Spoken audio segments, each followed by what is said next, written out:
So let's start with Andrea. So welcome again, Andrea. So you're delivery lead to Know Your Customer, and you were in the lead for the implementation of ReadID at ASB Bank. Can you say a little bit more about yourself and ASB Bank, please? Sure, yeah. So we are a wholly owned subsidiary of CBA Commonwealth Bank in Australia, a very big bank. And I'm a bit of a part of the furniture, I guess. I've been around for about 18 years, and I was the original program manager when we implemented our AML compliance program about 10 years ago. Since then, I've, among other things, been working pretty heavily in the Know Your Customer space and moving more towards sort of the digital verification space over the last few years. So we... it was kind of amusing, if you like, that we already had a digital verification partner, and we actually it was that supplier who originally told us about NFC technology, so I started Googling and came upon ReadID quite quickly, and we decided to do a proof of concept last year, which we were very happy with. And we implemented in April of this year. And I think we are still the only bank in the Australasian region to be using this technology.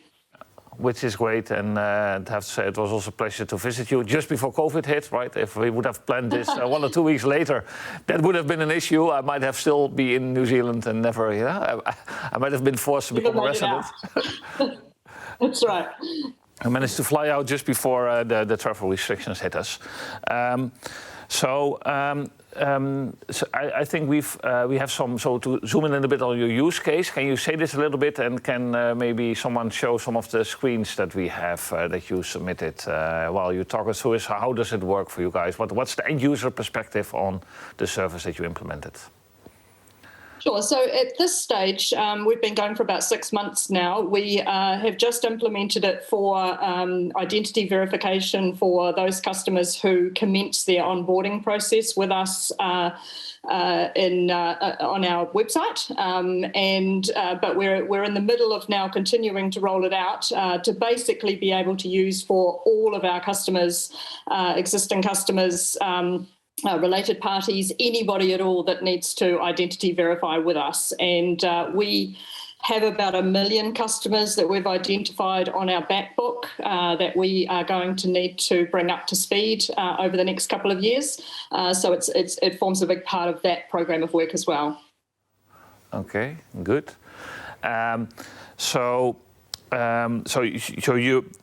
So what were the main? So you already had a process, right? So on one hand, you were ahead of some of the European banks, right? Which we work a lot with European banks, right? So you were a little bit ahead of that because some European banks don't even have that, or you already had something. So can you take us a little bit in why you wanted to change that, and also a little bit on what the challenges were in changing that to an NFC-based process? Sure. So we implemented a fairly traditional OCR-based solution back in 2018.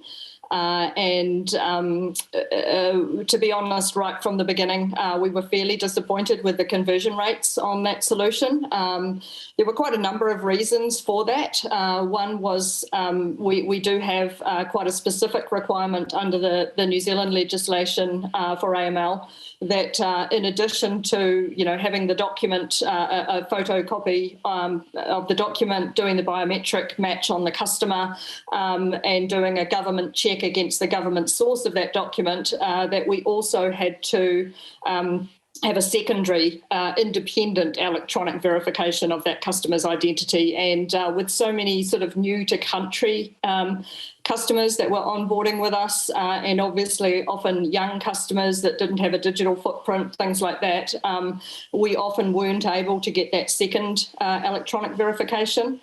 In addition to that, we also had, from a solution perspective, quite a number of issues. So just the difficulty in, customers needing to sort of check the OCR results that had been returned to make sure that what we picked up off the document before we sent it off to check with the government source was correct.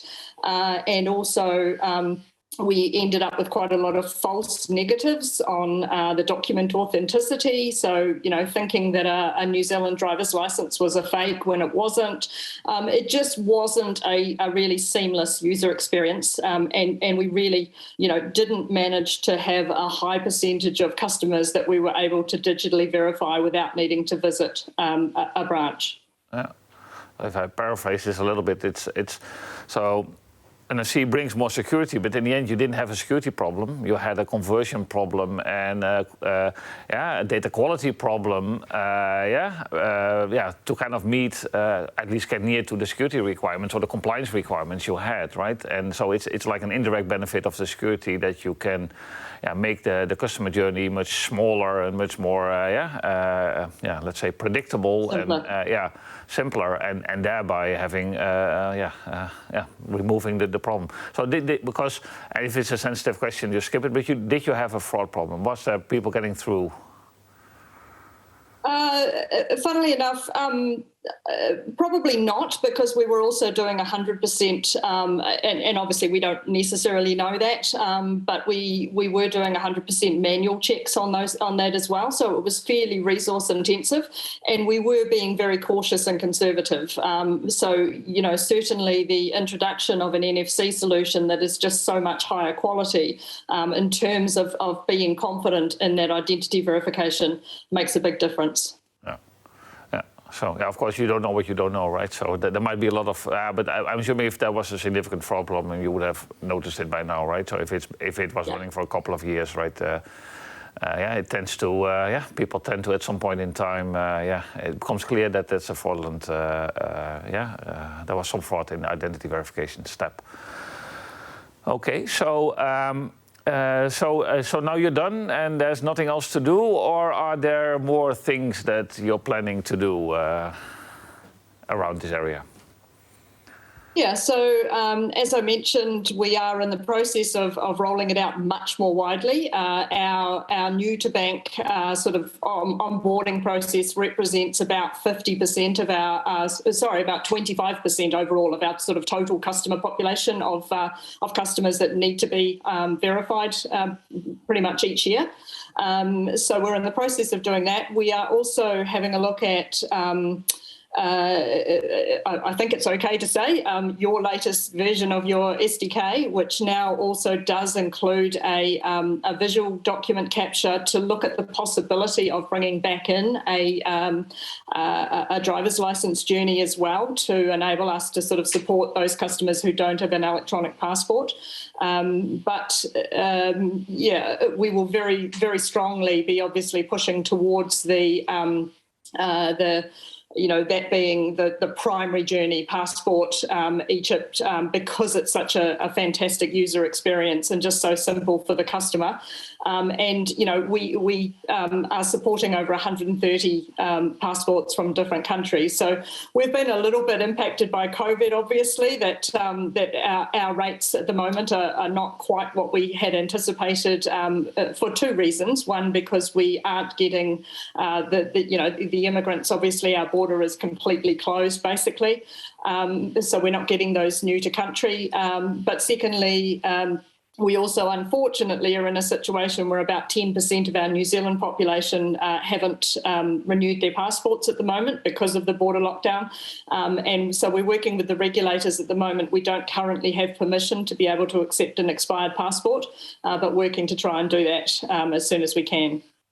And for people not aware of New Zealand has a lot of immigrants, right? And which are people that are welcome there, but they have to get a bank account. So that's a significant portion of the, let's say, new customers, more than a typical European country probably has.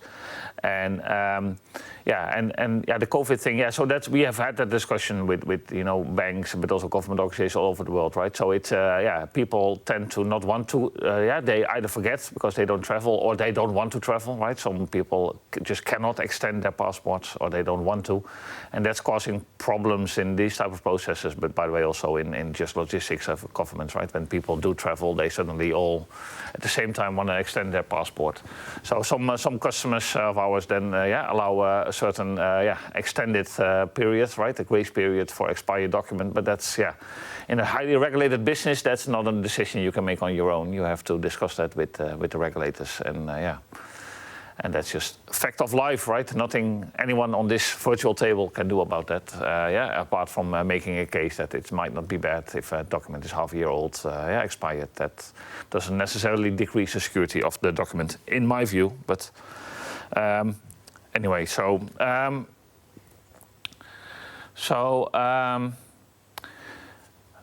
thank you, Andrea, for your time and question and clear answers on how things have been going in New Zealand. Just to sort of finish off and say, we're so happy with the solution that we've implemented.